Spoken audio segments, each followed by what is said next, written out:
আপনার ওই ওই হয়েছে, আর বলতে হবে না, চুপ করে থাকেন। আর এই কথা যেন কেউ না শুনে। আচ্ছা। আম্মু শরবত নিয়ে আসলো। আম্মু বলল, বাবা, তোর কি হয়েছিল?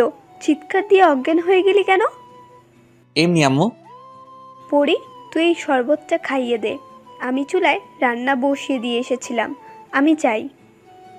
আচ্ছা চাচি। আম্মু চলে গেল। পরি আমাকে শরবত খাইয়ে দিতে লাগলো। পরি বলল, সব দেখে ফেলেছিস? না মানে হ্যাঁ। চুপ, যদি এই কথা কাউকে বলিস, এইটা দেখেছিস তো, এইটা দিয়ে গুলি করে মেরে ফেলবো। খেলনা পিস্তল দিয়ে ভয় দেখাচ্ছেন আমাকে? আমি এতটাও বলদ না। এই নে, ধরে দেখ আসল নাকি কি নকল। আপনি এটা কোথায় পাইলেন? আমি এই এলাকার নতুন পুলিশ অফিসার। ও আচ্ছা, আপনি আমার রুম থেকে যান, আমি ঘুমাবো। না, যাব না। তুই যখন আমার সব দেখেই ফেলেছিস, তাহলে আজকে আমি তোকে ধর্ষণ করব। ছেলেকে আবার ধর্ষণ করা যায়, আগে তো জানতাম না। আমি ছেলে দর্শন করতে পারি। এখন যদি আমার কথা না শুনিস, তাহলে এই পিস্তলটা দেখেছিস তো, এইটা দিয়ে তোকে খুন করে গুম করে দিব, আর কখনো তোর লাশও খুঁজে পাওয়া যাবে না। না না, আমি আপনার কথা সব শুনবো, তবু আমাকে মাইরেন না। এখানে চুপচাপ শুয়ে থাকবি। আমার সাথে যদি ঘুম থেকে উঠে দেখি তুই আমার পাশে নাই, তাহলে তো বুঝিসই। বুঝেছি। আমি চোখ বন্ধ করে ঘুমের অ্যাক্টিং করতে লাগলাম। পরি মুখ আস্তে আস্তে আমার মুখের সামনে আনতে লাগলো। ওর ঘন নিঃশ্বাস আমার মুখে পড়ায় বুঝতে পারলাম। আমি উল্টো পরির দিকে মুখ করে শুইলাম, দেখি কি করে। মেয়েটার ঘন নিঃশ্বাস আমার কাছে কেমন যেন লাগতে লাগলো। আমি লাফ দিয়ে উঠে পড়লাম। পরি বলল, উঠেছিস কেন? আমি ওয়াশরুমে যাব। না, তুই ঘুমা, ওয়াশরুমে পরে যাবি। হিসু পাইছে খুব।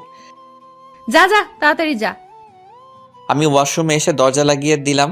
আমার ওয়াশরুমে দুইটা দরজা, একটা আমার রুম থেকে যাওয়া যায়, আরেকটা পাশের রুম থেকে আসা যায়। আমি আমার রুমের দরজাটা লাগিয়ে দিয়ে চলে গেলাম পাশের রুমে। আস্তে আস্তে সিঁড়ি দিয়ে নিচে চলে আসলাম আম্মুর কাছে। চলুন, পরি কি বলতেছে শুনে আসি। কি ব্যাপার, ছেলেটা এতক্ষণ হয়ে গেল ওয়াশরুমে গেল, এখনো বের হচ্ছে না কেন? দেখি তো। এই যে মিস্টার, আপনি এখনো ওয়াশরুমে কি করেন? কি ব্যাপার, কোনো সারা শব্দ নাই কেন? পরি আমাকে ডাকাডাকি করতে লাগলো।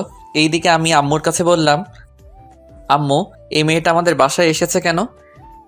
আজ থেকে পড়ি এই বাসায় থাকবে। ও এইখানে এসেছে পুলিশ হয়ে। যদি কিছু উল্টাপাল্টা করিস, তাহলে বলবো তোকে জেলে ভরে দিতে। আমি আবার কি করলাম তোমাকে? দূর, ভালো লাগে না। আমি চললাম, রাতে বাসায় আসবো। 1টার দিকে দরজা লাগিয়ে ঘুমিয়ে থেকো। এটা আমার প্রতিদিন বলতে হবে না। যা, বের হো এখন।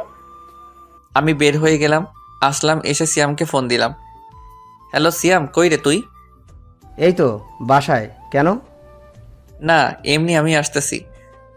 আচ্ছা আয়, রাইসাও আছে বাসায়। তাহলে তো ভালোই হলো। রাইসা হচ্ছে সিয়ামের বোন, আমার 4 বছরের জুনিয়র। আমার সাথে রিলেশন করতে চাই।